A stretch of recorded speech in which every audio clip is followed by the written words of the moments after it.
మన హీరోలు పాత రోజుల్లోకి వెళ్తున్నారు. దర్శకుల్లోనూ ఈ మార్పు కనిపిస్తుంది. సుకుమార్, రాజమౌళి లాంటి ఒకరిద్దరు సీనియర్స్ మినహాయిస్తే చాలా మంది వర్కింగ్ డేస్ తగ్గించడానికి ప్రయత్నిస్తున్నారు. మరీ ముఖ్యంగా 100 రోజుల టార్గెట్ పెట్టుకుంటున్నారు. ఈ మధ్య మజాకా సినిమాను కేవలం 34 రోజుల్లో తీశారు త్రినాథరావు నక్కిన. ఇక సంక్రాంతికి వస్తున్నాం 79 రోజుల్లో పూర్తయింది. ఆ మధ్య పవన్ కళ్యాణ్ సినిమాలన్నీ రికార్డ్ టైంలోనే పూర్తయ్యాయి. బ్రో సినిమాను కేవలం 53 రోజుల్లో పూర్తి చేశారు సముద్రఖని. అందులో పవన్ ఇచ్చిన డేట్స్ కేవలం 22 రోజులు మాత్రమే. అలాగే దానికి ముందు భీమ్లా నాయక్, వకీల్ సాబ్ సైతం కేవలం 50 రోజుల్లోపే షూటింగ్ పూర్తయ్యాయి.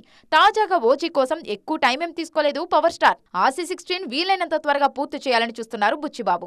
ఈ మధ్య షూటింగ్ మొదలైంది. కుదిరితే 6 నెలలలోపే టాకీ పూర్తి చేసి డిసెంబర్ నాటికి రిలీజ్ చేయాలనేది బుచ్చిబాబు ప్లాన్. అలాగే బాలీవుడ్ డెబ్యూ మూవీ వార్ 2 కోసం 70 రోజులే డేట్స్ ఇచ్చారు ఎన్టీఆర్. ఇక ఏ సినిమాకైనా 60 రోజులే, మరీ కావాలంటే 90 రోజులే అంటున్నారు ప్రభాస్.